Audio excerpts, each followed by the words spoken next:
በእኛ በኩል ሲሄዱ ለ20 ቤቶች እስከ 48% ቅናሽ ያገኛሉ። ዲያስፖራ ከሆናችሁ ቤት በመኪና ዋጋ ልጠቁማችሁ። ዲኤምሲ ሲመጡ ለዲያስፖራ ልዩ ትኩረት አለው። እስከ 48% ድረስ የባህል ቅናሽ ለ20 ቤቶች አዘጋጅተናል። ከ80% በላይ ዲያስፖራ በሰፈሩበት በዚህ መንደር ቤት መግዛት ካሰቡ ሁሉንም ፍላጎት ያሟላ ሪል ስቴት ዲኤምሲ ነው። በወር 30 ሺህ ብር ገቢ ካለዎት ዲኤምሲ ያለ ስጋት ቤት ይግዙ። ዘመናዊ መኖሪያ ቤትዎን ከ220 ሺህ ብር ቅድመ ክፍያ ጀምረው ይዋዋሉ። 60% የባንክ ብድር ያዘጋጀን ሲሆን ካሉበት በእጅ ስልክ ደውለው ከ8% ጀምሮ በመክፈል ቤቶን ይውሰዱ። ወዲያው በ3 ቀን ዲኤችኤል ካሉበት ሀገር እናደርሳለን። ከስቱዲዮ እስከ ባለ 4 መኝታ እንዲሁም ቅንጡ የንግድ ሱቆችን አዘጋጅተናል። መንደሩ በ65000 ካሬ ላይ ያረፈ ሲሆን 5 ሊፍቶች፣ 5 የመዋኛ ገንዳ፣ 5 የከርሰ ምድር ውሃ፣ 5 ባካፕ ጄነሬተር አለው። ዘመኑን በዋጀ በአልሙኒየም ፎርም ወርክ የግንባታ ጥበብ የሚገነቡ በመሆናቸው በአጭር ጊዜ ማስረከብ ዋና ግባችን ነው። እንደሚከፍሉት መጠን እስከ 35% ተጨማሪ ቅናሽ ተዘጋጅቷል። አስተውሉ። በእኛ በኩል ሲሄዱ ለ20 ቤቶች በስፔሻል ቅናሽ ይስተናገዳሉ። የድርጅቱን ስልክ በ0988 883434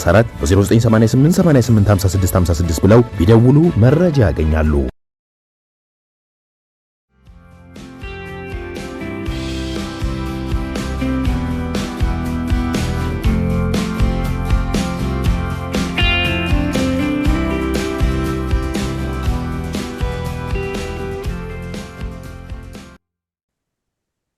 ጤና ይስጥልን ክቡራን ተመልካቾቻችን፣ ሲሳይ አጌና ከሉዓላዊ ሚዲያ አርብ ሚያዝያ 17 2017 ዓመተ ምህረት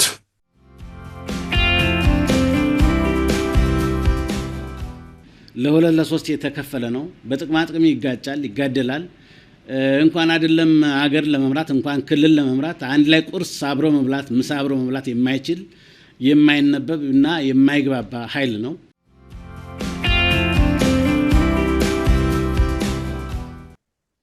ጅቡቲ ባላት አቅም ባላት ኃይል ስጋት ሊያድርባት ይችላል። ነገር ግን በአካባቢው ከሰፈረው ኃይል አንጻር ጅቡቲ ላይ ፈረንሳይ፣ አሜሪካ፣ ቻይና ምናምን እያልን በምንዘረዝረው ምክንያት ያ ሁሉ ለእሷ እንደ ዋስትና የሚወሰድ ነገር ነው። ስለዚህ ጅቡቲ ስጋት አለባት ተብሎ የሚታመን ነገር አይደለም።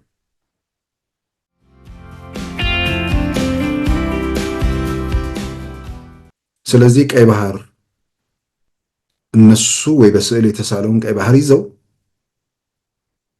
እዚህ እሱ እንደነ ለማስጠበቅ እየተሞከሩ ካልሆነ በስተቀር ቀይ ባህር ላይ በተጨባጭ መሬት ላይ ያለውን ቀይ ባህር በተመለከተ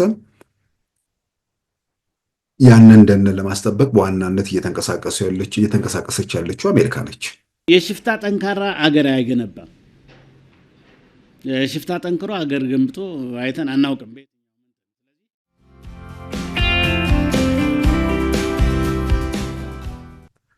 ለ4 ኪሎ ታስቦ ቀበሌ ደጃፍ ላይ የፈነዳው ቦምብ ወደ ራስ በር ደጃፍ ደግሞ ከመሄዱ በፊት ያለውን እድልና አጋጣሚ መጠቀሙ ተገቢ ነው ብዬ አምናለሁ።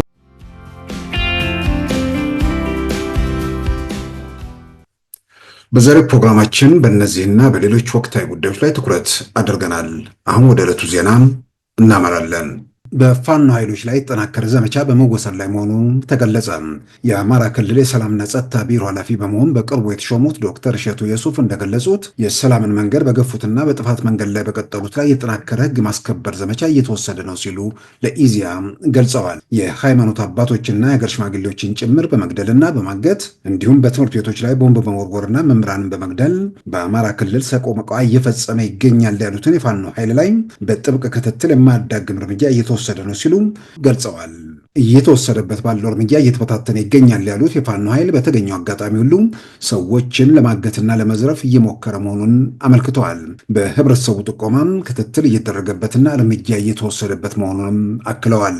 እየተወሰደ ባለው እርምጃ ብዙ አካባቢዎች ሰላም እየተረጋገጠ በመምጣቱ ማዳበሪያና ሌሎች የግብርና ግብዓቶችን ለማቅረብ ምቹ ሁኔታ መፈጠሩን አመልክተዋል።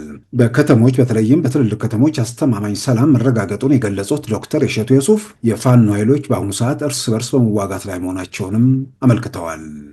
አሁን እንደምታዩት አካባቢው የተረጋጋ ነው። ይሄን ባህር ዳርን ይዛችሁ ትልልቆቹ ከተሞች አስተማማኝ ሰላም ነው ያለባቸው። አሁን ሰርጎ ገብነት ነው። ሰርጎ በመግባት ጥቃት የመፈጸም ፍንዳታ የመፈጸም ሁኔታዎች ቢኖሩም ፊት ለፊት ተዋግቶ ወታደራዊ የበላይነት ይዞ ክልላችንን የሚያንበረክክበት እድል የለው። መንግስትን የመገዳደር አቅምም ብቃትም የለው። ኮስምኗል ማለት ይቻላል። ሆኖም ግን ጠላት እርስ በርሱ እየተጋጨ ነው፣ እርስ በርሱ እየተጋደለ ነው፣ ለሁለት ለሶስት የተከፈለ ነው። በጥቅማ ጥቅም ይጋጫል፣ ይጋደላል። እንኳን አይደለም ሀገር ለመምራት እንኳን ክልል ለመምራት አንድ ላይ ቁርስ አብሮ መብላት፣ ምሳ አብሮ መብላት የማይችል የማይነበብ እና የማይግባባ ኃይል ነው።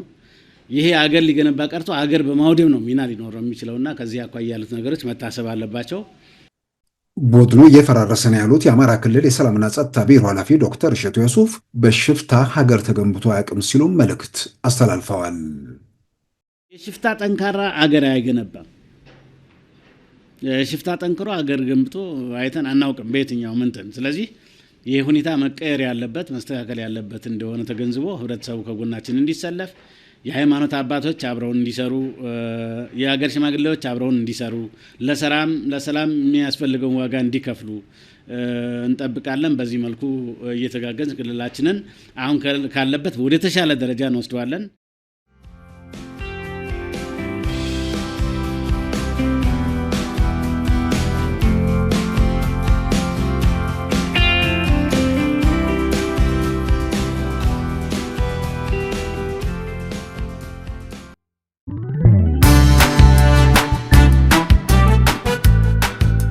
ሉዓላዊ ሚዲያን ይደግፉ።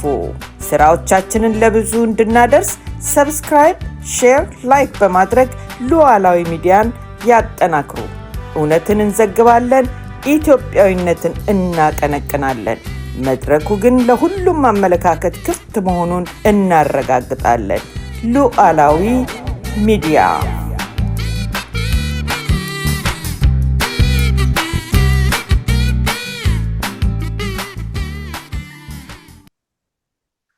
ክቡራን ተመልካቾቻችን የግብፁ ፕሬዝዳንት አብዱል ፈታህ አልሲሲ ወደ ጅቡቲ ተጉዘው ከጅቡቲ ፕሬዝዳንት ኢስማኤል ኦማር ጌሌህ ጋር መወያየታቸው እንዲሁም የተለያዩ ካቢኔ አባላት የውጭ ጉዳይ ሚኒስትሩን ጨምሮ ወደዚያው ይዘው መጓዛቸውና የተለያዩ ስምምነቶች መፈረማቸው ያው በይፋ ተገልጿል። የግብፅ መገናኛ ብዙሃንም ዘግበውታል።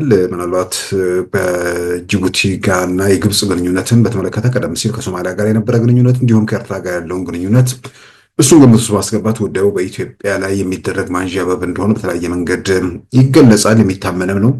ነገር ግን ከጅቡቲ ጋር ባደረጉት ስምምነት ላይ ካነሷቸው ነጥቦች በመግለጫም ከተሰጡት ያው የቀይ ባህርን በተመለከተ የቀይ ባህርና የኤደን ባህረ ሰላጤን በተመለከተም በዋናነት ጉዳዩ የሚመለከታቸው ወይ ደግሞ የባህሩ ደህንነትን በተመለከተም ኃላፊነቱ የባለ ድርሻ ሀገራት ነው የሚል አሁንም ከሶማሊያው ከጅቡቲው ፕሬዝዳንት ጋር ተመሳሳይ ስምምነት ላይ መድረሳቸውን የሚገልጹ መረጃዎች ናቸው የወጡት። ይህንን ከኤርትራ ጋር ብለውታል። ሶማሊያን በነበረችበት ወቅት በጋራ ይህንኑ ነገር አንጸባርቀዋል። ምናልባት ከጅቡቲ ጋር ተመሳሳይ ነገር ውስጥ መግባታቸውን አስገራሚ የሚያደርገው እንግዲህ መልእክቱ ላይ ሁለት ዋና ዋና ጉዳዮች መሰረት ተደርገዋል። በአንድ በኩል የመርከቦችን እንቅስቃሴ በተመለከተ ምንድነው የእቃ ተጓጓዥ የሚያጓጉዙ መርከቦች ማለት የዓለም ንግድ 12 በመቶ ያህል የሚንቀሳቀስበት አካባቢ ነው። ያንን በተመለከተ የባህሩን ደህንነት የማስጠበቅ ኃላፊነት አለብን የሚል ነገር አንስተዋል። ለአፍሪካ ቀንድም በአጠቃላይም ደግሞ የባህሩን ደህንነት በጋራ እንደሚሰሩ የገለጹበት ነገር አለም። ከዛም በላይ ግን ከዚህ ቀደም ከኤርትራ ጋር እንዲሁም ከሶማሊያውን ጋር እንዳደረጉት ሁሉ የቀይ ባህርን እና የኤደን ባህረ ሰላጤን ደህንነት በተመለከተም የአባል ሀገራቱ ወይ ደግሞ ቀይ ባህርን የሚጋሩት ሀገራት ብቸኛ ኃላፊነት ነው የሚል የጋራ ስምምነት መፈራረሙ ነው እንግዲህ የተገለጸው። ምናልባት ለትርጉምም ራሱ ከባድ ነው። ለትርጉም ከባድ የሚሆነው ዝም ብሎ ቃሉ እንዳለ የሚወሰድ ከሆነ ቀላል ነው። በቀይ ባህር ላይ ቀይ ባህርን የሚዋሰኑ ደግሞ የቀይ ባህር መውጫ ያላቸው ሀገራት እና ከኤደን ባህረ ሰላጤ መውጫ ያላቸው እሱ እንኳን ሶማሊያን በዋናነት የሚመለከተው ሀገራት እነርሱ ናቸው። የቀይ ባህርን ደህንነት በተመለከተ የመርከቦቹንም ጉዞ በአጠቃላይም የቀይ ባህርና የኤደን ባህረ ሰላጤን ደህንነት በተመለከተ የሚመለከተው እነሱን ነው የሚል ግልጽ መልእክት ነው። አይገባንም የምንለው ደግሞ ቀይ ባህር ላይ በተለይ ከጅቡቲ አንጻር አሜሪካ ቀይ ባህር ላይ ነው ያለችው። ቻይና ቀይ ባህር ላይ ነው ያለችው፣ ጅቡቲ ውስጥ ጣሊያን፣ ፈረንሳይ እንዲያን በርካታ መንዘረዘራቸው ሀገሮች ጅቡቲ አካባቢ ላይ ኃይላቸውን አስፍረው ይንቀሳቀሳሉ ብቻ ሳይሆን የቀይ ባህርን ደህንነት ለማስጠበቅ ከግብፅ ወይ ከጅቡቲ ወይ ደግሞ ከኤርትራ ወይም ከማንም ይልቅ ትልቁ ሚና እየተጫወቱ ያሉት ቀይ ባህር ላይ የሰፈሩት በይበልጥም ደግሞ አሜሪካ ነች። የቀይ ባህርን ደህንነት አደጋ ውስጥ የከተቱት የሁቲ አማጽያን ናቸው። ባቤል መንደብ በሚባለው ወደ ኤደን ባህረ ሰላጤና ቀይ ባህር የሚገናኙበት ያ አካባቢ ላይ በማዶ በኩል የመን አለች፣ በወዲህ በኩል ጅቡቲ በዋናነት የምትገኝበት ነው። ስለዚህ እዛ አካባቢ ላይ በርካታ ኃይሎች ሰፍረዋል። ያን አካባቢ ላይ ነው ድሮን እየተኮሱ የሁቲ አማጽያን የመርከቦች እንቅስቃሴ አደጋ ላይ ከተቱት። ስለዚህ ያንን ለመከላከል በዋናነት እየተንቀሳቀሰችል ያለችው አሜሪካ ነች። የቀይ ባህር ደህንነት ማለት ምንድን ነው? ራሱ ለተመልከለንትንም ግራ የሚገባ ነገር ነው። የቀይ ባህር ደህንነት ለማስጠበቅ በዋናነት አሜሪካ በሁቲ አማጽያን ላይ አለ የለም የሚባል መዓት እያወረደችባቸው፣ ማለትም አሁን እስራኤል ፍልስጤማውያን ላይ የምታወርደው አይነት ነገር አይደለም።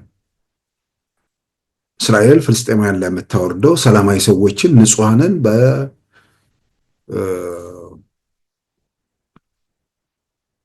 በሐማስ ስም እያለቁ ነው። ከ50 ሺህ ሰው በላይ በአንድ ዓመት ከምናምን ውስጥ አልቋል። የሁቲ አማጽያን ጋር የተያያዘው ነገር ግን በቀጥታ የዓለም የንግድ መርከብ የዓለም የንግድ እንቅስቃሴ ላይ ተጽዕኖ በማድረግ የሽብር ዘመቻ ውስጥ ነው ያሉት። ያንን በተመለከተ አሜሪካ ያን ለመከላከል ከፍተኛ እንቅስቃሴ እያደረገች ነው። ስለዚህ ቀይ ባህር እነሱ ወይ በስዕል የተሳለውን ቀይ ባህር ይዘው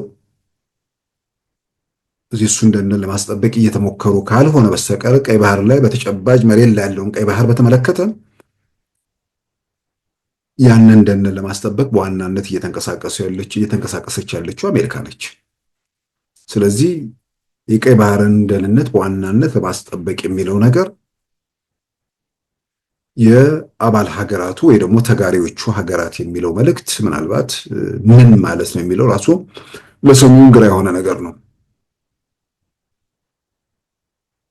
እርግጥ ነው ከዚህ ቀደም በዋናነት ይህ ሀሳብ እየተነሳና እየተስተጋባ ያለው ኢትዮጵያ ከሶማሌላንድ ጋር ያደረገችውን ስምምነት ተከትሎ ያንን በመቃወም ኤርትራ፣ ሶማሊያና ጅቡቲ ግብፅ በዚህ ዙሪያ የሚያደርጉት እንቅስቃሴ ነበር። ስለዚህ በቋሚነት የቀይ ባህር መውጫን በተመለከተ የቀይ ባህርን በተመለከተ በዋናነት የሚመለከታቸው ሰው በብቸኝነት የሚመለከታቸው የቀይ ባህር አዋሳኝ ሀገራት ናቸው የሚለውን በቋሚነት ሲያስተጋቡ ቆይተዋል። የጅቡቲ ጋር ሲደርስ የተለየ የሚያደርገው ጅቡቲን መጨመራቸው ብቻ ሳይሆን ጅቡቲ ባህሯ ላይ ወይ ደግሞ የአይ ባህር ክልሏ ላይ ከሷ ሰራዊት ይልቅ ከ10,000 ኪሎ ሜትር በላይ ወይ ደግሞ አንዳንዶቹም ከዛም በላይ ርቀው የመጡ ሀገራት ናቸው የሰፈሩት ብቻ ሳይሆን ቀደም ሲል እንዳልኩትም የባህሩን ደህንነት በማስጠበቅ ረገድ ትልቁ ሚና የተጫወቱ ያሉት ሌሎች ናቸው እና ይሄ ነገር የቀይ ባህርን ደህንነት ወይ ደግሞ የባህር በሩን የባህር መንገዱን ዋስትና ለመስጠት ከሩቅ መምጣት ይቻላል። ግን አካባቢ ያለ ሀገሮች ደግሞ ኢትዮጵያን የመሳሰሉ ወደዛ መውጣት አይችሉም የሚል ሌላ መስፈሪያ እስካላስቀመጡ ድረስ ለአሜሪካ፣ ለቻይና፣ ለጣሊያን እና ለሌሎችም የተቻለ ኢትዮጵያ ጋር ሲደርስ ምን የሚከለክለውና ምን ሎጂካል የሆነ ምክንያት አለ። ስለዚህ ኢትዮጵያ የቀይ ባህር ላይ ምንድነው ባህር ኃይል ታሰማራለች የሚለው ነገር ለአሜሪካ ከተቻለ፣ ለቻይና ከተቻለ፣ ለፈረንሳይና ለጣሊያን ለምናምን ከተቻለ ለኢትዮጵያ ለምንድን ነው የማይቻለው የሚለውን ሌሎቹ ሀገራት የማስረዳት ኃላፊነቱ ወይ ደግሞ ሸክሙ የነሱ ነው።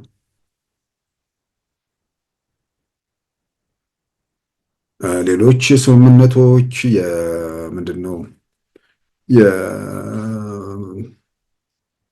ኮንቴነር ምናምን ማስቀመጫ እንዲህ አይነት የሚሉ በርካታ ጉዳዮች ተነስተዋል። እሱ ምናልባት ቀጥታ ከኢትዮጵያ ጸጥታ ጋር እያያዛል አያያዝም የበለጠ ጉዳዩን የሚያውቁ ወገኖች የሚመለከቱት የተነተኑትና ለዛ መፍትሄ የሚፈልጉት እንደሆነ ይታመናል። ግብፅ አሁን ማን ነው ጅቡቲ አሁን ባለው ሁኔታ ውስጥ ለምን ወደ ግብፅ ከግብፅ ጋር እንዲህ አይነት ስምምነት ውስጥ ለመግባት ፈለገች የሚለው ምናልባት የኢትዮጵያ የባህር ፍላጎት ጅቡቲን ያሳስባታል ወይ የሚል አንድ አብሮ ተያይዞ የሚነሳ ነገር ነው። ትንሽ ሀገር ነች። ኢትዮጵያ የባህር በር እፈልጋለሁ የሚለውን ነገር በሰላም የሚለውን ነገር አጥብቃ አጉልታ አድምቃ የምትናገር ቢሆንም ባለፈው በአንድ ዘገባ ያቀረብነው ነገር አለ። ኢኮኖሚስት ላይ በዚህ ከባህር መስመሩን በተመለከተ በወጣ ዘገባ ላይ የኢትዮጵያ ጠቅላይ ሚኒስትር የባህር በር እንደሚያስፈልጋቸው ግን ያን በሰላም ብቻ እንደሚያደርጉ ገልጸዋል። ይህንን አቋማቸውን ወይ ደግሞ በአደባባይ የገለጹትን ነገር የሚያምኑት ጥቂት ጎረቤቶቻቸው ናቸው የሚል ነገር በዘገባው ላይ ተመልክቷል። ስለዚህ ከማያምኑት የሚያምኑ ጥቂቶች አሉ ተብሏል። ከማያምኑት አንዷ ጅቡቲ ልትሆን ትችላለች ወይ? ግን አጠቃላይ ደግሞ ከወሰድን የማያምኑት እነማን ናቸው ወደሚለው ነገር ከመሄድ የሚያምኑት እነማን ናቸው የሚል ነገር ከመጣ ምናልባት በማመን ረገድ ከጅቡቲ በላይ ቀድሞ የሚጠቀስ ሀገር አለ ወይ?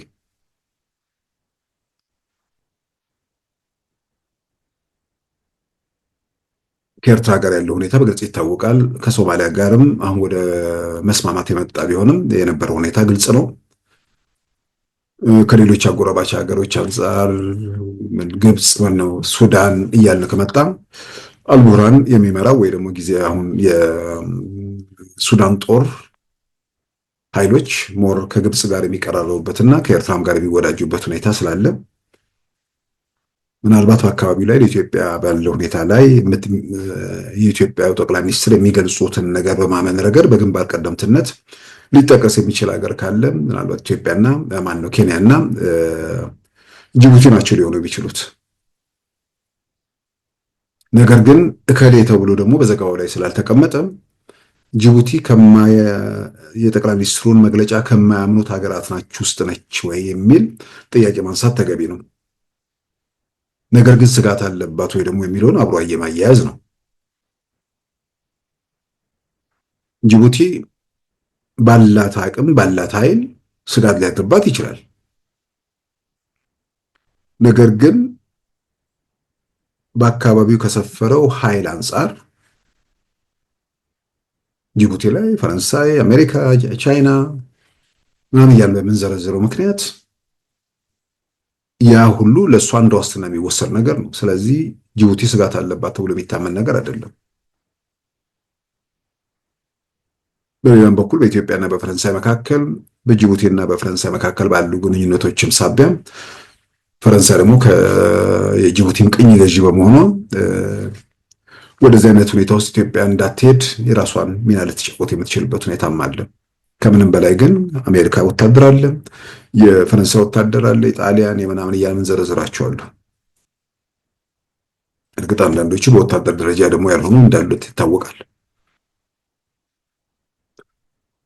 ይህ ባለበት ሁኔታ እንግዲህ ጅቡቲ ምን ስጋት ሊኖራት ይችላል ወይ? ስጋት የሚኖራት አይመስልም። ለምን ግን ግብፅ የምትለው ነገር ውስጥ መካተት ፈለገች የሚለው ነገር ደግሞ አብሮም መታየት ያለበት ነገር ነው። የተነሳው ነገር የቀይ ባህርን እና የኤደን ባህረ ሰላጤን በተመለከተ የሚመለከተው በዋናነት እና በብቸኝነት ባለቤቶቹን ወይ ደግሞ ተጋሪዎቹን የሚለው ነገር በተለይ ለጅቡቲ የሚሰራ ነገር አይደለም። እና አሜሪካ እነ ቻይና ምናምን በዋናነት ኃላፊ ሆነው ባህር መስመሩን እያስከበሩ ባሉበት ሁኔታ ውስጥ ከዚህ አንጻር የሚመጣው ነገር ብዙ የሚያሳምን ነገር አለ። ምናልባት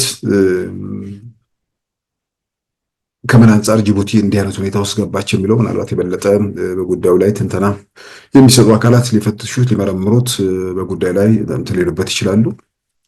ምናልባት ደግሞ ከግብፅ የምትፈልገው ነገር ካለ በተለይ በዚህ ቦታ በአጠቃላይ ጉዳዮች ለሚሰማ የኢኮኖሚ የምናምን ጉዳይ ላይ በዋናነት ስምምነት ስላለ በዛ ስምምነት ጋር ተያይዞ ምናልባት ያ በዛ ወገን ለማሳካት የምትፈልገውን ነገር ይሄኛውን አብራ እየይዛ እዚህ ሂደት ውስጥ ገብታ ነው የሚለውም ደግሞ አብሮ መታየት ያለበት ነው። ነገር ግን የደህንነት ስጋት አለባት ተብሎ አይታመንም። አንደኛ፣ ሁለተኛ የቀይ ባህርን ደህንነት በማስጠበቅ ረገድ አንዳች ከግብፅ ይልቅ አሜሪካ ነች ትልቅ ሚና እየተጫወተች ያለችው። ስለዚህ በአየር ላይ የሚገለጽ ነገር በተጨባጭ መሬት ላይ የሌለ እውነታ ነው። የግብፅ ፍላጎት ግልጽ ነው። በማናቸውም ሁኔታ ኢትዮጵያ ወደ ቀይ ባህር መውጣት የለባትም ነው። ወደ ቀይ ባህር መውጣቷ ሳይሆን የሚያሳስባት ደግሞ ኢትዮጵያ በማናቸውም ሁኔታ በጫናና ከጎረቤቶቿ ጋር ሁሉ በውጥረት ውስጥ እንድትቀጥል የመፈለግ ነገር አለ። በዋናነት የህዳሴ ግድብ ነው። የህዳሴን ግድብ አሁን ባለበት ሁኔታ ውስጥ ማቆም ወደኋላ መመለስ ምናምን የሚቻልበት ሁኔታ የለም። ኢትዮጵያ ግን ከተነሳች ኢኮኖሚካሊ እየተጠናከረች ከመጣች ፍላጎቷ በህዳሴ ግድብ አይገታም። ተጨማሪ የኃይል ማመንጫዎችን ተጨማሪ የእርሻ መሬቶችን እንትን ለማለት ሲባል የመስኖ ምናምን ነገር ልትጠቀም ትልልቅ ግድቦች ተጨማሪ ግድቦች በህዳሴ ደረጃም ባይሆን ልትገድብ ትችላለች። ያ ደግሞ ከተገደበ ወደ ግርጌ ሀገር በተለይም ሱዳንን አልፎ ወደ እሷ በሚመጣው ውሃ ላይ ተጽዕኖ ይኖረዋል የሚል ስጋት ስላላት ይህን ለማቆም የምትችለው በስምምነት ሳይሆን ኢትዮጵያን በማዳከም ነው። ኢትዮጵያ ካልተዳከመች ያ ፍላጎቷ ወይ ደግሞ ያ ስጋቷ ሊቀረፍ አይችልም የሚል እምነት ስላለም በዚህም የተነሳ ኢትዮጵያ ውስጥ ባለው ሁኔታ ውስጥ መሳሪያ ላነሱም በተለያየ መንገድ በተቃውሞ ውስጥ ላሉ ወገኖችም ድጋፍ እንደምታደርግ ሲገለጽ የቆየ ነገር ነው። በዛ በኩል የተደረገው ጥረት እንግዲህ ብዙ የተሳካ አይመስለኝም። ብዙ ተሩጧል፣ ብዙ ተለፍቷል፣ ብዙ ነገሮች ተሞክረዋል። ነገር ግን ያው የታጠቁትን እንተኩሳለን ብለው ደፋ ቀና ያሉትም ያው መጨረሻ ላይ እንኳን የግብፅን ፍላጎት ሊያሳኩ ራሳቸውን በህልውና ለመቀጠል የማይችሉበት ሁኔታ ውስጥ ስለተደረሰ እንግዲህ በዛ በኩልም ያለው ነገር ተስፋ ስላስቆረጣቸው እንግዲህ ጎረቤት አካባቢ ላይ ከበባ የሚመስል ነገር እያደረጉ ነው። ይሄ ነገር ኢትዮጵያን ከፍላጎቷና ከሂደቷ አይገታትም። የኢትዮጵያ መንግስት ባለስልጣናት እና አካባቢውን በጥልቀት የሚገመግሙ ወገኖች በይበልጥ የሚመልሱት ይሆናል። ግን ግብፅና በሱዳን መካከል ግብፅና በጅቡቲ መካከል የተደረገው ስምምነትና በስምምነቱ ላይ የተነሱ ነጥቦች ከተጨባጭነታቸው ይልቅ አስገራሚነታቸው ወይ ደግሞ ዝም ብሎ ከሚዲያ ግርግርና ፍጆታ ያለፈ ነገር አለመሆኑን የሚገልጽ ነገር ነው። የቀይ ባህር ደህንነት በዋናነት የሚያስጠብቁት በብቸኝነትም የቀይ ባህር ተጋሪ ሀገሮች ናቸው ብለው አንዳቸውም በዛ ረገድ ሚናቸው ይህ ነው በማይባልበት ሁኔታ ውስጥ ከ10 ምናምን ሺህ ኪሎ ሜትር በላይ መታ ቀይ ባህር ላይ ሆና የሁቲ አማጽያንን እና በሌሎቹም ላይ ኃይል እያስከበረች ያለችው አሜሪካን ወይስ የቀይ ባህር ተጋሪ ነች? የተለየ እንትን አለ ቤት በኩል።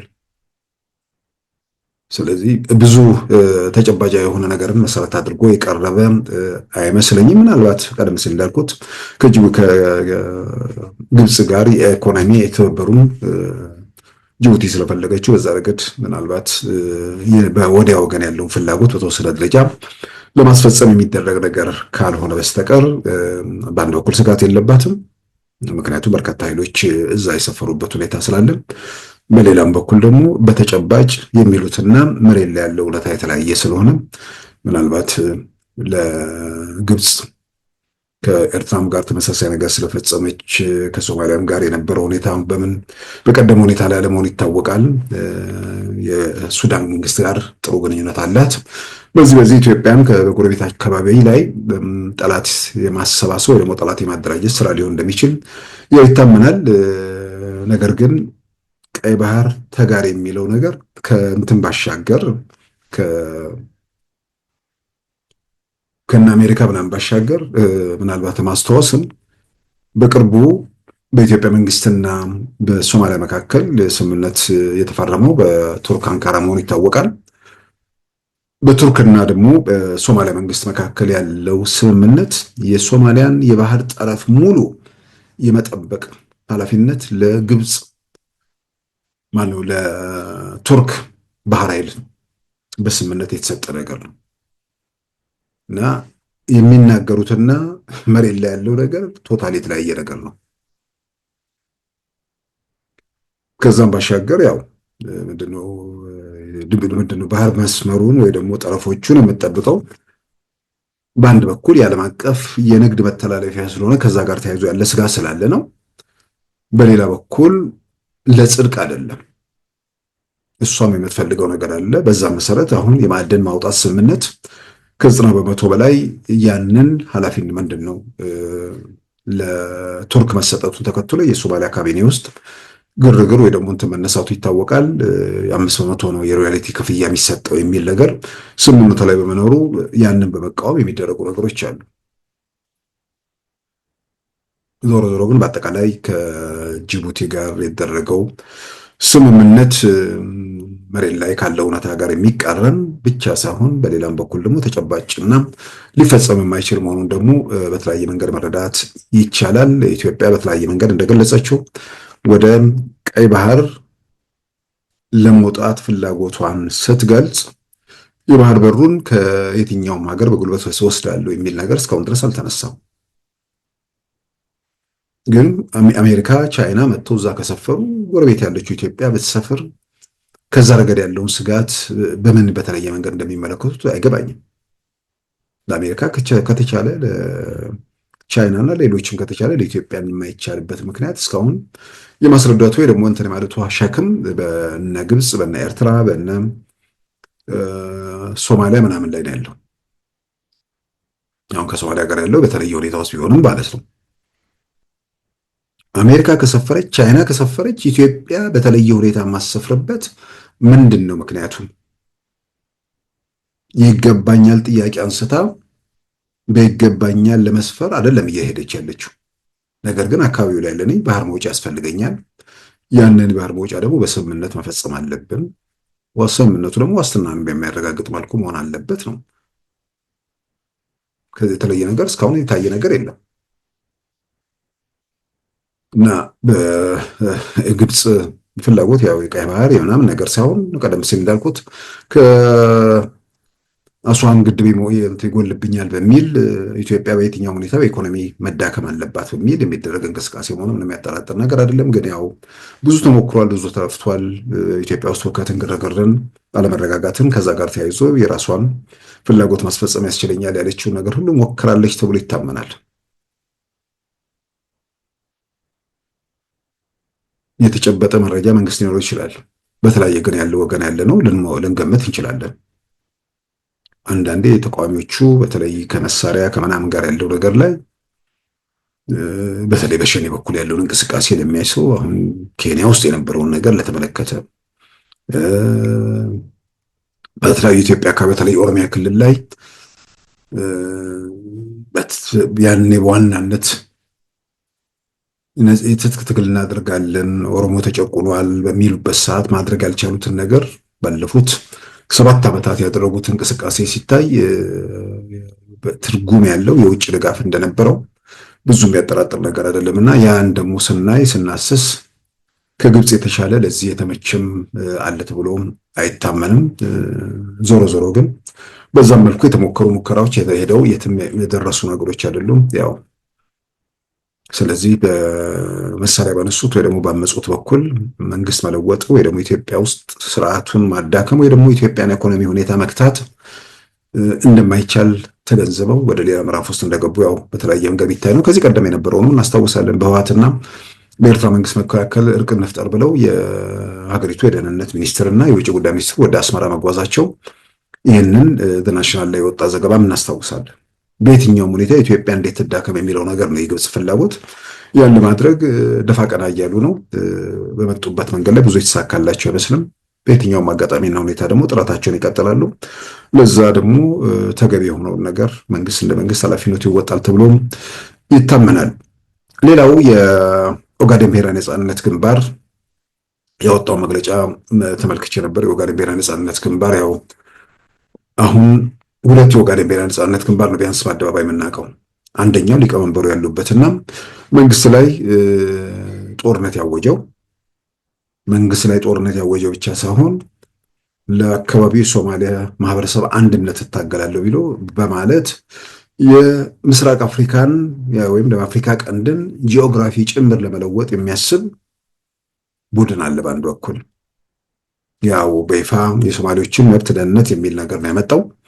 የሶማሌ መብትና ደህንነት የሚል ነገር ሲመጣ ሶማሊያ ታላቂቷ ሶማሊያ የሚል ነገር በውስጡ የለም ማለት አይቻልም።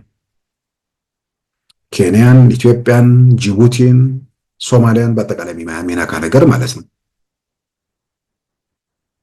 ይህንም በአደባባይ ሊቀመንበሩ ተናግረዋል።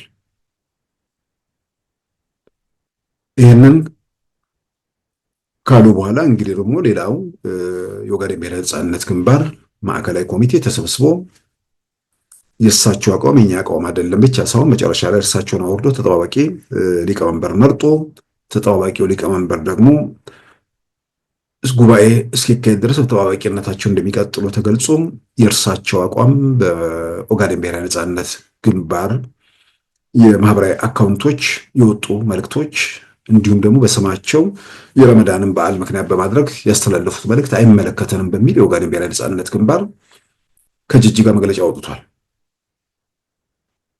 ስለዚህ አሁን ሁለት ቢያንስ በአንድ በኩል ሊቀመንበሩ ያሉበት አለ፣ ሌላኛው ደግሞ ኢትዮጵያ ውስጥ የሚንቀሳቀሰው አለ። ኢትዮጵያ ውስጥ የሚንቀሳቀሰው እንግዲህ በህግም አይን ካየን ያኛው በይፋ ጦርነት አውጇል። ስለዚህ ህጋዊነቱን ትርጉም ባለው መንገድ አጥቶታል። የኦጋዴን ብሔራዊ ነጻነት ግንባር ብሎ የኢትዮጵያ ብሔራዊ ምርጫ ቦርድ የሚያውቀው አገር ቤት ያለው መሆኑን የሚያጠራጥር አይመስለኝም። ይህንን ብሎ አውጆ ምናምን እንቅስቃሴ ምንድነው? ያው እንግዲህ ወረቀት ላይ አውጁት፣ መሬት ላይ አውጁት፣ እሱ ራሱ ሌላ ታሪክ ነው። አሁን ዛሬ ያወጣው መግለጫ ትላንትና ጅጅጋ ውስጥ ሴቶች የኦጋዴን ሴቶች ስብሰባም በጸጥታ ኃይሎች ታወከ፣ ሰዎች ላይ ጉዳት ደረሰ፣ ወደ እዚህ እርምጃ የገቡት የአካባቢ ጸጥታ ኃይሎች ናቸው፣ ይሄ መብት አፈናው ተጠናክሮ ቀጥሏል የሚል መግለጫ ነው ያወጣው። የመሰብሰብ መብት በኢትዮጵያ ሕገ መንግስትም የተረጋገጠ ነው። ሰዎች ተሰብስበው መወያየት መብታቸው ነው። በዛ ነገር የተፈጸመ ነገር ካለ ይህን ነገር የፈጸሙት የፖሊስ ኃላፊዎች ወይ ደግሞ ሌሎች ጸጥታ ኃይሎች ያደረጉት ነገር ህጋዊ ስላልሆነ የክልሉ መንግስት ኃላፊነት አለበት። ይህን ነገር ሰዎችን የመሰብሰብ መብት መገደብ አይገባውም እና ማድረግ የሚገባውን ህግ የማስከበር የህብረተሰቡን ደህንነት የመጠበቅ የዜጎችን ህገ መንግስታዊ መብት የመከላከል ወይም የመጠበቅ ኃላፊነት አለበት። የሴቶች ስብሰባ ከሆነ ስብሰባው ግን ማን ያዘጋጀው፣ ለምን ዓላማ የተዘጋጀው ነው የሚለው ደግሞ አብሮ መታየት ያለበት ነገር ነው። ከኦጋዴን ብሔራዊ ነጻነት ግንባር መግለጫ እንደምንረዳው ከእርሱ ጋር ግንኙነት ያላቸው ኃይሎች ያዘጋጁት ስብሰባ ነው ማለት ነው። ከእርሱ ጋር ማለትም ካመፀው የኦጋዴን ብሔራዊ ነጻነት ግንባር ጋር ማለት ነው። ከእሱ ጋር ግንኙነት ያለው ኃይል ከሆነ ደግሞ መንፈሳዊ መልእክት ሊያስተላልፍ ወይ ደግሞ ስለ ሀገር፣ ስለ ሰላም፣ ስለ ምናምን ሊሰብክ አይደለም ቁጭ የሚለው፣ ስለ አመፅ ነው ሊያወሩ የሚችሉት በአብዛኛው። ስለዚህ ከዛኛው ካመፀው መንግስት ላይ አንድ ኃይል ካመፀ በኋላ ከዛ ኃይል ጋር ግንኙነት ያላቸው አካላት የኦጋዴን ብሔራዊ ነጻነት ግንባር አባላቶችም ታስረዋል ይላል። ስለዚህ የኦጋዴን ብሔራዊ ነጻነት ግንባር አባላት ከሆኑ አገር ቤት ከሚንቀሳቀሰው ኃይል ጋር ሳይሆን ከዛኛው ጋር የሚተባበሩ ከሆኑ ካመፀው ኃይል ጋር ተባባሪ ናቸው ማለት ነው። ማናቸውም መንግስት የሚያደርገው ነገር ነው። ሊቀመንበሩ ከሚመሩት ቡድን ጋር ያለው የኦጋዴን ብሔራዊ ነጻነት ግንባር የሶማሊያን አንድነት አስጠብቃለሁ፣ የኢትዮጵያ መንግስት ላይ ጦርነት አውጃለሁ የሚለውን ሐሳብ ይደግፋል ማለት ነው። ጦርነት አውጆ ጅጅጋ ውስጥ ቁጭ ብሎ ስብሰባ ማድረግ ደግሞ እንዴት ይቻላል? እና ይሄ ምንድነው ሁለት ቦታ አይነት መርገጥ ነገር ውስጥ ነው አሁን ያሉት የኦጋዴን ብሔራዊ ነጻነት ግንባር ሊቀመንበሩ። ምናልባት ተሳስተው የሆነ ቸኩለው የሆነ እርምጃ ወሰዱ ይመስለኛል። እጃቸው ላይ ምንም ነገር ሳይኖር ፎከሩ። ሌላኛው ደግሞ በሌላ ዓለም ውስጥ ነው ያሉት። በኢትዮጵያ ካቢኔ ውስጥ በምናምን ውስጥ በኃላፊነት ላይ የተቀመጡ ሰዎች አሉ። በማናቸው መመዘኛ ደግሞ የኦጋዴን ብሔራዊ ነጻነት ግንባር ሲኦል የነበረ ምድር ነበር። እነሱም ያውቁታል። ሶማሌ ክልል ለሶማሊያውያን ኢትዮጵያ ሶማሌዎች ሲኦል የነበረ ክልል ነው። ባለፉት 7 ዓመታት ከየትኛውም የኢትዮጵያ ክልል ምናልባት ሐረሪ በዛ ደረጃ ወዳደር ካልሆነ በስተቀር ፍጹም ሰላም የተረጋገጠበት ሙሉ ትኩረቱና ጊዜውን ልማት ላይ ተኩሮ ትርጉም ያላቸው ስራዎች የተሰራበት ክልል ነው። የሶማሊያ ተወላጅ የሆኑ ኢትዮጵያውያን በመስለኔ በምናምን በፌዴራል ጉዳዮች ሚኒስቴር በምናምን የሚባል ሌላ ከበስተጀርባ ያለ ኮተት በሌለበት ሁኔታ ራሳቸውን በራሳቸው እያስተዳደሩ ብቻ ሳይሆን በኢትዮጵያ ፌዴራል መንግስት ውስጥም ከፍተኛ ሚና እየተጫወቱ ያሉበት ሁኔታ ነው ያለው። ስለዚህ የኦጋዴን ወይ ደግሞ የሶማሌ ክልል ህዝብ ኦብነግን ለምን ብሎ ይከተለዋል? የስልጣን ጥያቄ ሊኖር ይችላል። ከስልጣን ጋር ያሉ ጉዳዮችን በተመለከተ ጥያቄ ሊኖር ይችላል። የፖለቲካ ምህዳሩን በተመለከተም ጥያቄ ሊኖር ይችላል። እሱን እየታገሉ ውስጥ ሆኖ ማስፋት፣ በዛ በኩል ያሉ ክፍተቶችና ጉድለቶችን ለመሙላት መንቀሳቀስ ነው እንጂ ሶማሌ ክልል ህዝብ የነበረበትና የመጣበትን ያውቀዋል። ዛሬ ደግሞ በእጁ የጨበጠውን ነገር አሳልፎ ለመስጠት ወደ ሌላ ሁከት ወደ ደግሞ ግርግር ለመግባት ራሱን ያዘጋጃል ብዬም አላምንም። ስለዚህ ኦጋዴን ብሔራዊ ነጻነት ግንባር ጋር ግንኙነት ያላቸው የኦጋዴን ብሔራዊ ነጻነት ግንባር ብሎ የጠቀሳቸው ሰዎች ስብሰባ ተቀምጠው የሶማሌ ክልል መንግስት ያመፀ ኃይል ያዘጋጀው ወይ ደግሞ ያመፀ ኃይል አካላት ያዘጋጁትን ስብሰባም ዝም ብሎ ሊመለከት የሚችልበት በሴቶች ይሰብሰብ፣ የህፃናት ጉዳይ ይባል ወይም ስለ ግብርና የሚባል በማናቸው መንገድ ይባል መንግስት እንደ መንግስት የክልልም ይሁን የፌዴራል ጉዳዩን በጥንቃቄና በኃላፊነት ከህብረተሰቡ ሰላምና ደህንነት አንጻር መመልከቱ የሚጠበቅ ነው። ከኦጋዴን ብሔራዊ ነጻነት ግንባር ውጭ ሆነው ግን በክልሉ ጉዳይ ላይ በራሳቸው በሴቶች ጉዳይ ላይ በምናምን የተደረገ ስብሰባ በዛ መልክ ታውቆ ከሆነም ህገወጥ ነው። ግን በመግለጫው ላይ በግልጽ እንደተቀመጠው በዛ ሂደት ውስጥ ያሉ የኦጋዴን ብሔራዊ ነጻነት ግንባር ሰዎች ታስረዋል ከተባለም ህጋዊ የሆነ ለመንቀሳቀስ ከፈለጉት ጋር የማይተባበሩና ካመፀው ማለት አትችልም ለማመፅ ከሞከረው ጋር የተባበሩ ናቸው ማለት ነው። ከዛ አንጻር ነገሮችን ማየቱና የኦጋዴን ብሔራዊ ነጻነት ግንባር ሊቀመንበሩ ምናልባት ምንድነው ወደ ሀገራቸው ተመልሰው አሁን ባለፈው ቤልጂየም ምናምን ነበር መሰለኝ ወደ ሀገራቸው ተመልሰው የፖለቲካ ሂደት ውስጥ መልሰው የራሳቸው ሚና ቢጫወቱ ጥሩ ነው። የሆነ ወቅት ላይ ትርጉም ያለው እንቅስቃሴ ታደርግ ነበር ማለት ሌላ ጊዜ እንደዛው ይደረጋል ማለት አይደለም። ያኔ ማድረግ የተቻለው ህብረተሰቡም ቁጭት፣ የመበደል ስሜት፣ የተጠቂነት ስሜት ስላደረበት ተከታይም ደጋፊም በመኖሩ ጭምር ነው።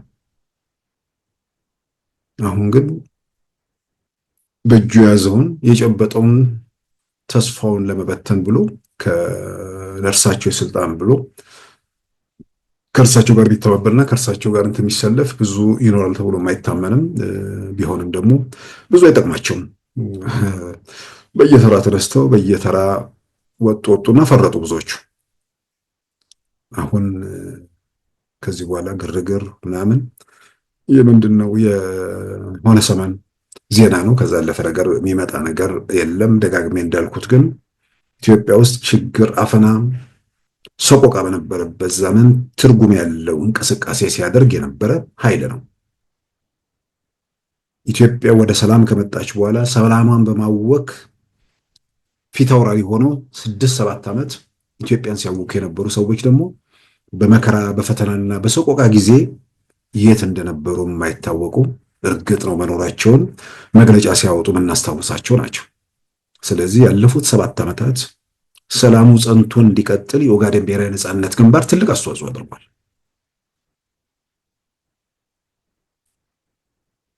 የሁከት፣ የግርግሩ፣ የቀውስ ዘመን፣ በጭቆናው ዘመን ምንም ማድረግ ማይችሉ ያልቻሉ ተመልካች የነበሩ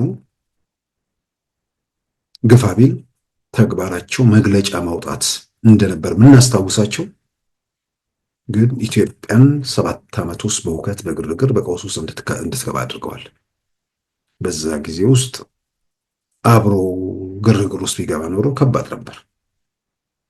ግን ኃላፊነት የሚሰማ ቡድን መሆኑን ትላንት አሳይቷልና ዛሬም በዚህ ቡድን ውስጥ ኃላፊነት የሚሰማቸው መሆኑን ብዙዎቹ አሳይተዋል። ሊቀመንበሩም በመጡበት ኃላፊነት በተሞላበት መንገድ መልሰው ይቅርታ ጠይቀውም ወደ ሂደቱ መመለስ ነው ያለባቸው። ይቅርታ መጠየቁ ላይኖርባቸው ይችላል። በአደባባይ ይቅርታ ላይሆን ይችላል ስለፎከሩ ማለት ነው። ከዛ ውጭ በውጫም ሌላ መፍትሄ ያለ አይመስለኝም። ስለዚህ የኦጋዴን ብሔራዊ ነጻነት ግንባር መግለጫን ስላየው ህገወጥ ምንድነው ሰላማዊ ስብሰባ የመብት ምናምን ምንድነው የሴቶች ጉዳይ ምናምን ስብሰባ ታወኮ ከሆነ ህገወጥ ነው። የኦጋዴን ብሔራዊ ነጻነት ግንባር የሸፈተው ቡድን ጋር የተባባሪዎች አዘጋጅተው ከሆነ ህገወጥ ስለሆነ በዛ በኩል የሚወሰዱ እርምጃዎች ተገቢ መሆናቸውን በዚሁ አጋጣሚ ማንሳቱ አስፈላጊ ነው። ሌላው የጎንደር ላንድ ዜና አየውና ከዚሁ ከኦጋዴን ጋር እንትን ይላልና የሆነ ቀበሌ ጽህፈት ቤት ላይ ቦምብ የወረወሩ ሰዎች ተያዙ ይላል። 3 ሰዎች ፎቶግራፋቸውን ለጥፉ። አሁን 4 ኪሎ ምናምን ቀረና ቀበሌ ጽህፈት ቤት በራፍ ላይ ቦምብ ማፈንዳት ሆነ። ቀበሌ ጽህፈት ቤት በራፍ ላይ ቦምብ አፈንድቶ መንግስት መሆን ይቻላል ወይንስ ለሚያፈነዱት ሰዎች አፈንዱና መኖራችሁን አረጋግጦ ተብሎ ገንዘብ የሚልከው አካል ጥሪ ስላቀረበ የተደረገ ነገር ነው? በአንድ በኩል በፍንዳታው ሰዎች ላይ ጉዳት ካላደረሰ ጥሩ ነው። ምናልባት ደጋፊዎቻቸው ሄዶ 4 ኪሎ ቤተ መንግስት ገብቶ መንግስት ለውጥ መጥቶ ልክ ያኔ ጠቅላይ ሚኒስትር አብይ ወደ ስልጣን እንደመጡ እንደዛው በሰልፍ ገብተን ያው ምንድነው ቀይ ምንጣፍ ይነጠፍልናል አበባ ይደረግልናል ብለው እንደዛ ማያስቡዋሉ። ሌላ የስልጣን ነገር ማያስቡችን ብቻ ይፈልጋሉ። ሰው እንደምኞቱ ነው እንደንትሩ ነው። አንዳንዱ ደግሞ የሚተኩሱት ምን አቅም አላቸው እነሱ 4 ኪሎ ከደረሱ በኋላ ስልጣኑ የኔ ነው ብሎ ደግሞ የሚመኝም አለ። በማናቸውም መንገድ ብቻ 4 ኪሎ መድረስን የህልውናቸው ማረጋገጫ ወይ ደግሞ አቅማቸው እዛ ድረስ እንደሚያደርሳቸው ደጋግሞ የተናገሩ ኃይሎች 4 ኪሎ እንደ ሰማይ የማይደረስበት ጉም ላይ የተሰቀለ ነገር መሆኑን እያረጋገጡ መምጣታቸው በግልጽ የሚታይ ነው። ግን አሁን ደጋፊዎቻቸው 4 ኪሎ ሲጠብቋቸው ቀበሌ ጽህፈት ቤት ላይ ቦምብ የሚያፈነዱ መሆናቸውን ሲያዩ ይህ እንዴት ይሸከሙታል የሚለው ያሳስባል። 4 ኪሎ የተጠበቀ ቡድን ቀበሌ ጽህፈት ቤት የቀበሌ ጽህፈት ቤቱን እሺ ወሰዳችሁት ከዛስ በኋላ እና ይሄ የተበታተነ በየስርቻው ምናምን የተወንተ የሚል ኃይል በቃ አሁን አስፈሪው አሳሳቢውም ስርዓት አልበኝነቱ እንዴት ማቆም ይችላል ነው።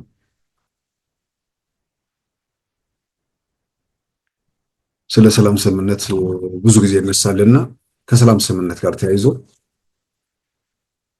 በህወሓትና በኢትዮጵያ መንግስት መካከል ፕሪቶሪያ የሰላም ስምምነት ሲፈረም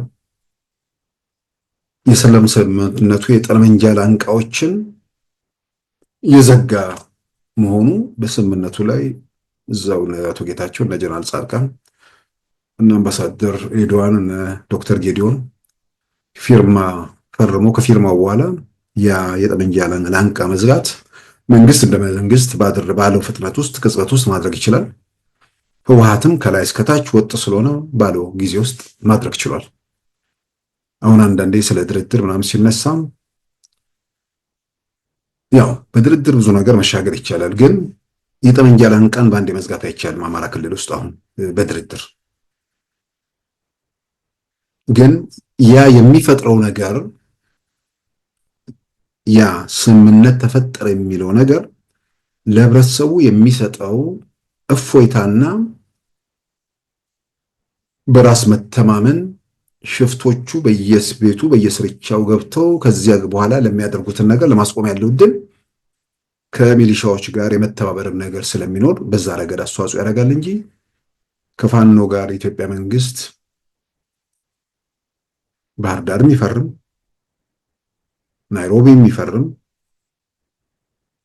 እነሱ እንደሚሉት ብራስልስም ይፈርም መቆም የሚችለው የጠመንጃ ላንቃ ልክ ቲፒኤልኤፍ ከላይ እስከታች አንድ ሆኖ እንዳቆሙ ሁሉ ማቆም አይቻልም። ግን በአንድ ቀን በአንድ ፊርማ ባይቆምም ከሆነ ኃይል ጋር ስምምነት ተፈረመ ከተባለ በኋላ ህብረተሰቡ ከነዚያ ጋር በፍራቻም በፍቅርም ያለው ትብብር 100% የመቆረጥ እድሉ ሰፊ ስለሚሆን ከታጣቂዎች ማለትም ከመንግስት ታጣቂዎች ከሚሊሻዎች ጋር መተባበር ስለሚችል በዛ ረገድ የሚፈጠሩ ሰላምን ለማረጋገጥ ህብረተሰቡን ደህንነት ለመጠበቅ የሚደረጉ ነገሮች ስለሚኖር እንጂ አሁን ቀበሌ የሚያፈነዳው መንገድ ጠብቆ ቅሚያ ምናምን መሞከሩ የማይቀር ነገር ነው። አሁን እንትን ነው ባጃጅ ለመግዛት ገንዘቡ እስኪሞላላቸው ድረስ ያው ያንን የሚያደርጉ ሰዎች ይኖራሉ። ህንጻም ደግሞ በተመለከተ የህንጻውን ገንዘብ ያልደረሰ ያልሞላላቸው ሰዎችም ካሉ ለህንጻ የሚላኩ እንኳን ገንዘብ ከዚህ በኋላ የሚነጥፍ ይመስለኛል። ለህንጻ የሚልኩ ሰዎች እኮ ቤተመንግስት የሚገቡ መስሏቸው እንጂ በየቀኑ እየጫጩ በየቀኑ አድራሻቸው እየራቀ ምንድነው ሚዲያ ላይ እየፎከሩ በተግባር ከንቱ ባዶ መሆናቸው እያሳዩ ባሉበት ሁኔታ ውስጥ ያለ ምናምን የሚልከውም ኃይል ከዚህ በኋላ የሚልክ አይመስለኝም። እየነጠፈ መምጣቱን በተለያዩ መንገድ በውስጥ ለውስጥ በሚያደርጓቸው የስልክ ውይይቶችም እሱን ጭምር እያየን ነው። ግን አስገራሚው ነገር 4 ኪሎ የተጠበቀው ኃይል ቀበሌ ጽሕፈት ቤት ላይ ቦምብ ማፈንዳት ደረጃ ላይ መድረሱ የእድገት መጨረሻ ብለን ልንገልጸው እንችል እንደሆነ አላውቅም። ግን ቁም ነገሩ በሚሆንና በሚቻለው በሚጨበጠውና በሚታየው ነገር ላይ መሰረት አድርጎ መፍትሄ መፈለግ የስልጣን የጥላቻ የምናምኑ ጉዞ ብዙም የፈየደው ያመጣው ነገር የለም። የህብረተሰቡ ሰላም ደህንነቱ በማንነቱ ምናምን ላይ የተደቀኑ አደጋዎች ካሉ ሁሌም ደጋግሜም ማምንበት የትኛውም ማህበረሰብ መብቱና ነፃነቱን አሳልፎ ሰጥቶ ሰላምን በባርነት ውስጥ ሊቀበሉ አይገባም ብዬ ማመን ሰው ነኝ። ግን የትኛውም ኢትዮጵያዊ ማህበረሰብ ዛሬ መብቱን ነፃነቱን ህልውናውን ሊገፈው ወይ ደግሞ ሊገሰው የሚንቀሳቀስ ኃይል በኢትዮጵያ ምድር ውስጥ ስልጣን ላይ የለም ብዬ በድፍረት የምናገረው በተደጋጋሚ ምናልባት ያላየናቸው ያልሰማናቸው ያልተረዳናቸው ማናቃቸው ጉዳዮች ካሉ ብለን በተደጋጋሚ ጠየቅን። የሚጽፉትን የሚናገሩትን ሁሉ አነበብን። ስንበረብር የስልጣን ጥያቄ ነው። አለፍ ብለን ካየንም የኛ ሰፈር ሰው 4 ኪሎ ላይ መታየት አለበት የሚል የመንደር ፍቅር ነው። የስንት ሰፈር ሰው 4 ኪሎ ሊገባ ይችላል? የሰፈራቸው ሰው 4 ኪሎ እንዲገባ ደግሞ የሚመኙ ሰዎች ካሉ በምርጫ ላይ ጠንክሮ ምርጫ ላይ መጠንከር ብቻ ሳይሆን ደግሞ ለቤተ መንግስት የሚመጥን ይሄ ምንድነው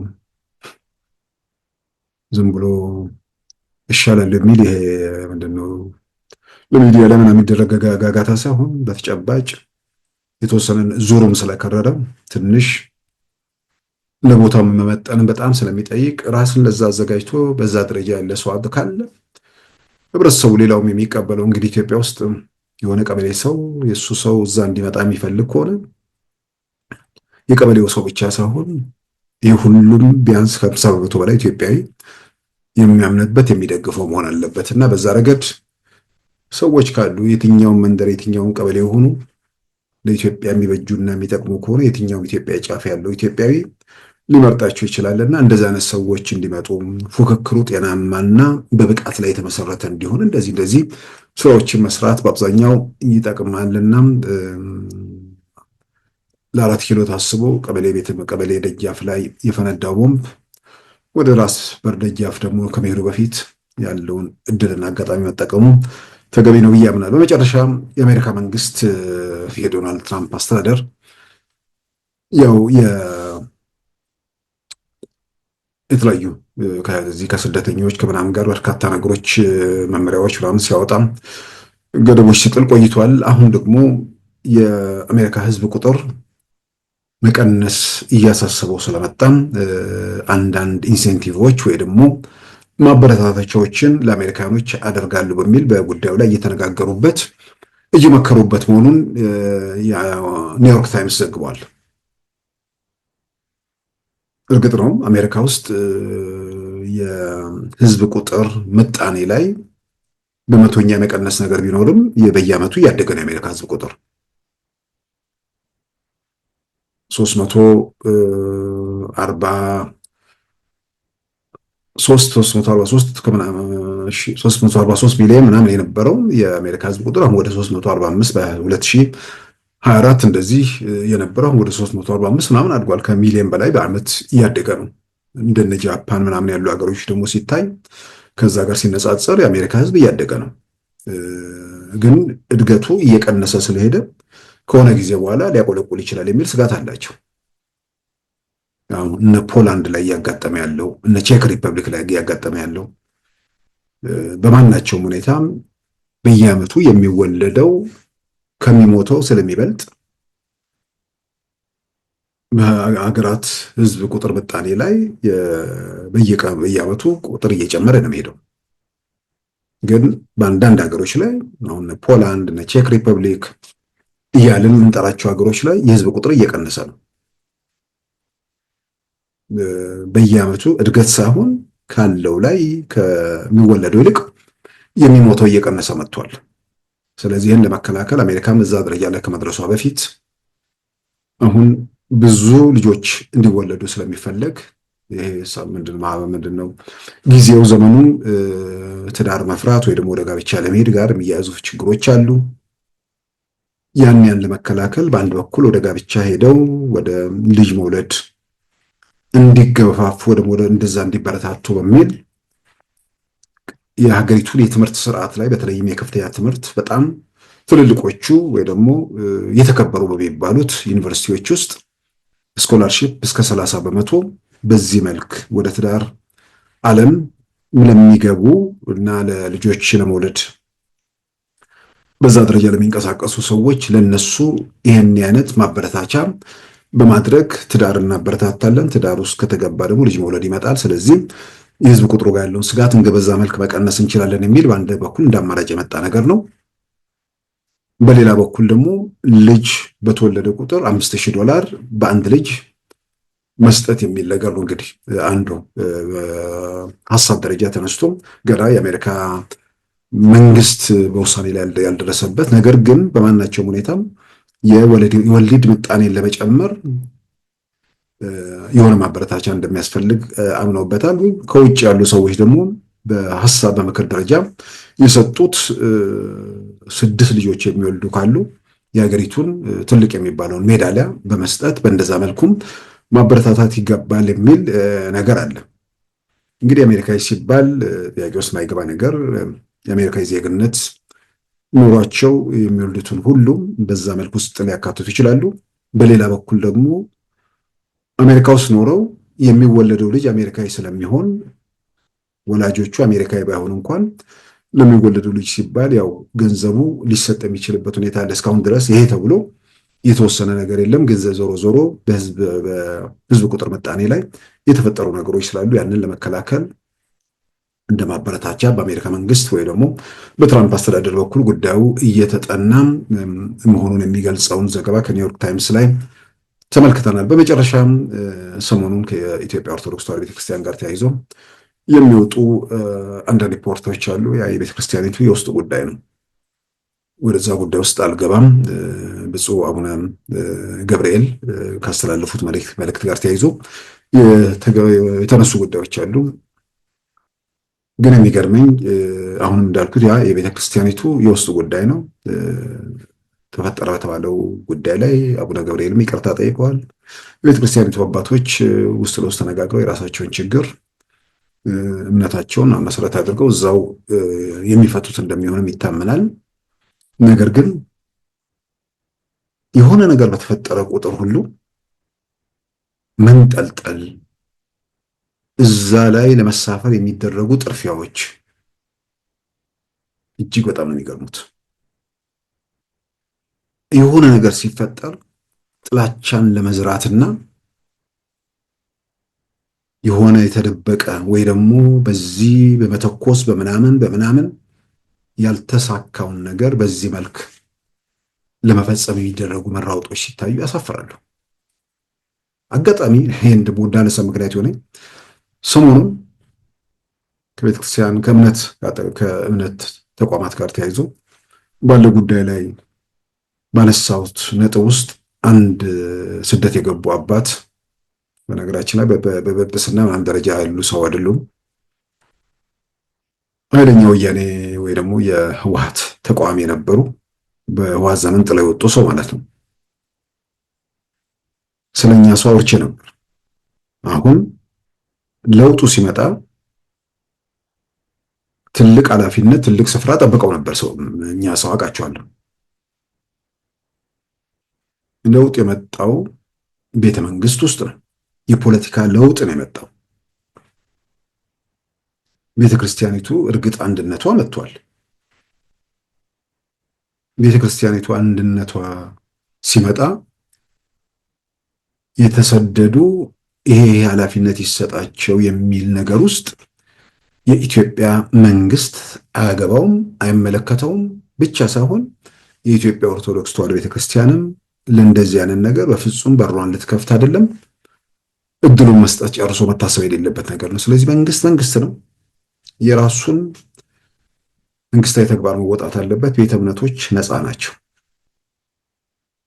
እና እኛ ሰው ወደ አገር ቤት ተመልሰው የሆነ ቦታ አስተዳዳሪ ነበሩ፣ ጠቅላይ ቤተ ክህነት ውስጥ በኃላፊነት ከዛ ጵጵስና ወስደው ደግሞ ወደ ላይ መውጣት የሚያስቡ ናቸው ማለት ነው። የሚያደርጉት ነገር ትንሽ ከመንፈሳዊም በጣም የወረደ ስለሆነ በዛም ስለሚያናድደኝ ነው እዚህ ላይ ደጋግሜ ማነሳቸው። ለውጡ መጣ።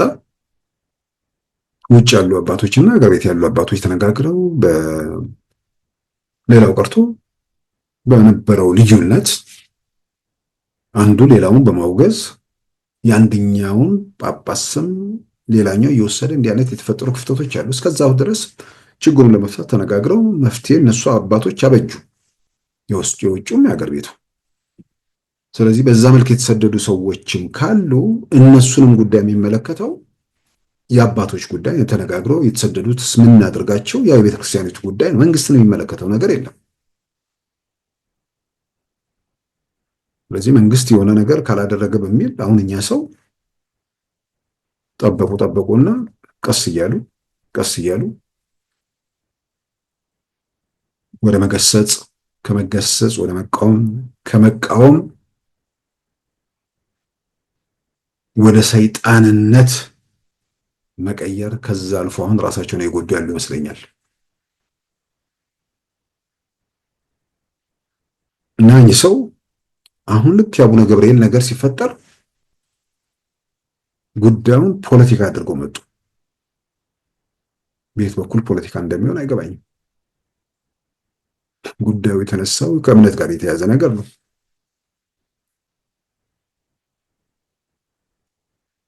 ያንንም በተመለከተ ደግሞ አቡነ ገብርኤል ምላሽ ሰጥተውበታል። እንዴት ነው ቢያንስ ለቤተ ክርስቲያኒቱ ሲባል በዋናቸው ሁኔታ ቤተክርስቲያኒቱ ችግር እንዳይገጥማት የተፈጠሩ ክፍተቶች ካሉ ቶሎ ለማረምና የቤተክርስቲያኒቱን አንድነት አጠናክሮ ምዕመናኑን ሰብስቦ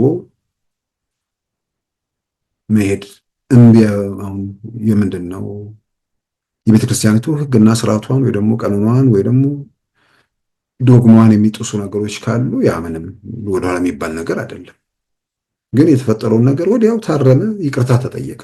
በዓለም ላይ እንግዲህ ከይቅርታ በላይ ያለ ነገር አለ እንዴ?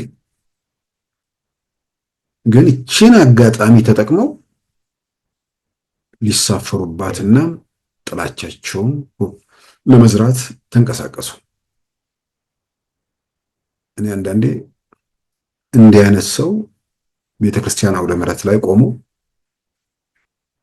በተለይ በሚዲያ ምናምን የሚናገሩትን የሰማ ሰው ከዛ በኋላ ቤተክርስቲያን አውደ ምሕረት ላይ ምን ብሎ እንደሚሰማቸው አላውቅም። ጥላቻ ተግቶ ጥላቻ እየተነፈሰ እንትን የሚል ሰው እንዴት ነው ስለ ፍቅር፣ ስለ ሰላም፣ ስለ ቤተክርስቲያን አንድነትና ደህንነት ሊናገር የሚችልም? ትልቁ ነገር ቤተክርስቲያኒቱ አባቶችም ያው ለነዚህም አይነቶቹን በር ላለመክፈት ቶሎ ብሎ ነገሩን እንደቋጩት ይታመናል። እርግጥ ነው የኚህ ግለሰብ ወይ ደግሞ የአምስት ሰው ብቻ ጉዳይ ብቻ ሳይሆን ሌሎችም አሉ የየራሳቸው አጀንዳ ያላቸው። ተራወጡ፣ ከየአቅጣጫው እንትን ለማለት ተሞከረ። አሁን በእንትን ላይ ገብቼ አስተያየት እየሰጡ አለ። እስካሁንም አልሰጠሁም፣ አይመለከተኝም። የቤተክርስቲያን ጉዳይ ቤተክርስቲያን ጉዳይ ነው። ያ የአባቶች ጉዳይ ነው። ይሄ ደግሞ የሁሉም ኢትዮጵያውያን የትኛውም እምነት ተቋም ያልሆነ ሚዲያ ነው። ስለዚህ በዛ ጉዳይ ላይ ምንድነው የቤተክርስቲያን ሚዲያ ያዘጋጁ ሰዎች እሱ ይመለከታቸዋል እንጂ ሌሎችን የሚመለከት አይመስለኝም። ግን ያው ሁሉም የፈቀደውና የፈለገውን ገብቶ በድፍረት እንትን የሚልበት ሁኔታ ነው ያለው። ዞሮ ዞሮ ግን የተፈጠረው ነገር በንግግር በውይይት በሕግና በስርዓት መፍታት የሚደረገው ጥረት መንገድ የያዘ ይመስላል። ያው ማበረታታት ነው የሚቻለው። ከዛ ውጭ ያለው ማናችንም አይበጅም፣ አይጠቅምም። ክቡራን ተመልካቾቻችን የዛሬ አርብ ሚያዝያ 17 2017 ፕሮግራማችን በዚሁ ተጠናቋል። ጤና ይስጥልን።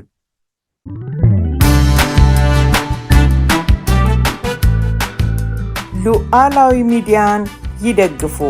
ስራዎቻችንን ለብዙ እንድናደርስ ሰብስክራይብ፣ ሼር፣ ላይክ በማድረግ ሉዓላዊ ሚዲያን ያጠናክሩ። እውነትን እንዘግባለን፣ ኢትዮጵያዊነትን እናቀነቅናለን። መድረኩ ግን ለሁሉም አመለካከት ክፍት መሆኑን እናረጋግጣለን። ሉዓላዊ ሚዲያ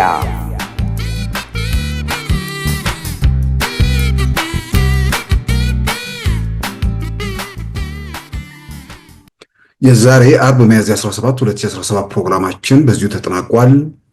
ጤና ይስጥልን።